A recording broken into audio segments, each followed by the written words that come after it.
Hi guys! So today I brought a story from Asia. Remember, we're studying the continent of Asia, and I wanted to show you on this globe, which is a little bit different than the globe we have in the classroom because they don't have the continents in the same colors that we're used to seeing, but you should be able to identify still. So why don't we start by singing our continent song and see if we can find them. So this is North America on this globe. On our globe, it's an orange continent.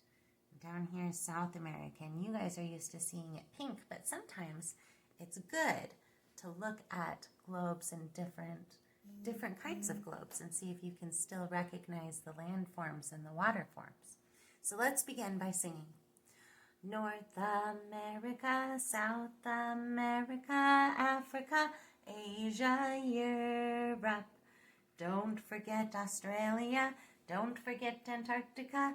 Those are the continents around the world. So let's find again that biggest continent that we're studying called Asia.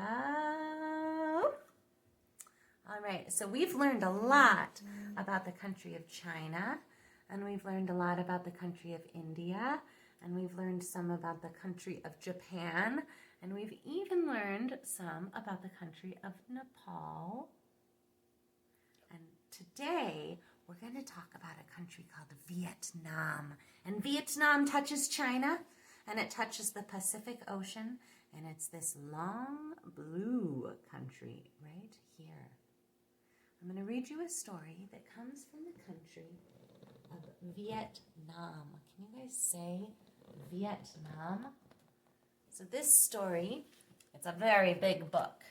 This story is called The Lotus Seed by Sherry Garland and illustrated by Tatsuro Kyuchi. All right, let's begin. So the lotus flower is a very special flower in lots of different countries in Asia to their culture. This is a picture of the lotus flower.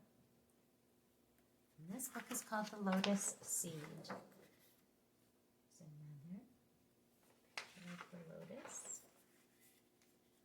My grandmother saw the emperor cry the day that he lost his golden dragon throne. So remember that an emperor is a ruler of a country. Like in our country of the United States, we have a president. And they have an emperor in this story.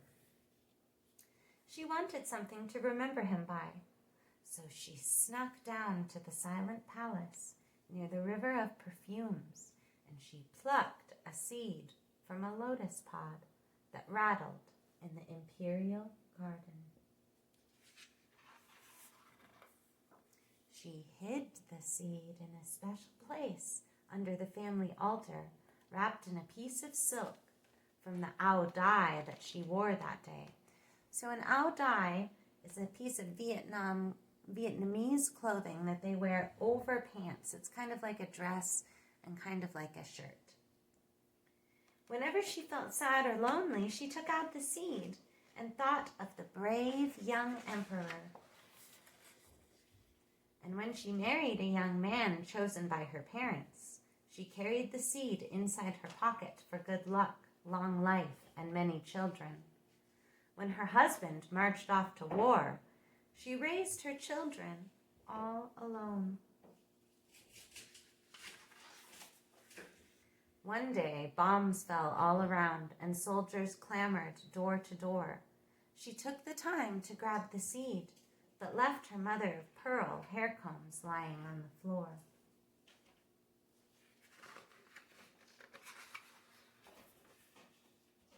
One terrible day, her family scrambled into a crowded boat and set out on a stormy sea. Ba watched the mountains and the waving palms slowly fade away. She held the seed in her shaking fingers and silently said goodbye.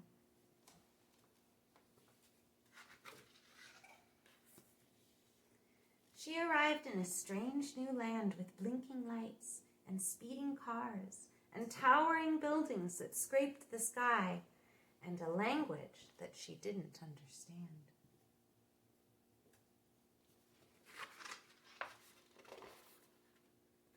She worked many years, day and night, and so did her children, her sisters, and her cousins too, living together in one big house. Last summer, my little brother found the special seed and asked questions again and again. He'd never seen a lotus bloom, or an emperor, or a golden dragon throne. So one night, he stole the seed from beneath the family altar, and he planted it in a pool of mud somewhere near Ba's onion patch.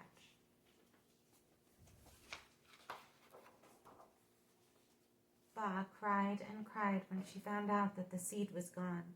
She didn't eat, she didn't sleep, and my silly brother forgot what spot of earth held the seed.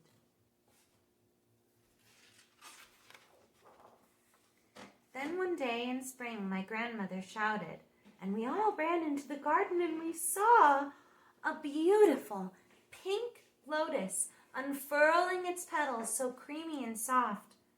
It's the flower of life and hope, my grandmother said.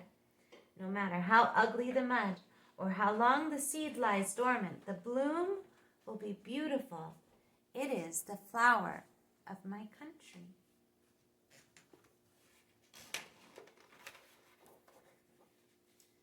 When the lotus blossom faded and turned into a pod, Ba gave each of her grandchildren a seed to remember her by, and she kept one for herself to remember the emperor by. I wrapped my seed in a piece of silk and hid it in a secret place. Someday I will plant it and give the seeds to my own children and tell them about the day my grandmother saw the emperor cry.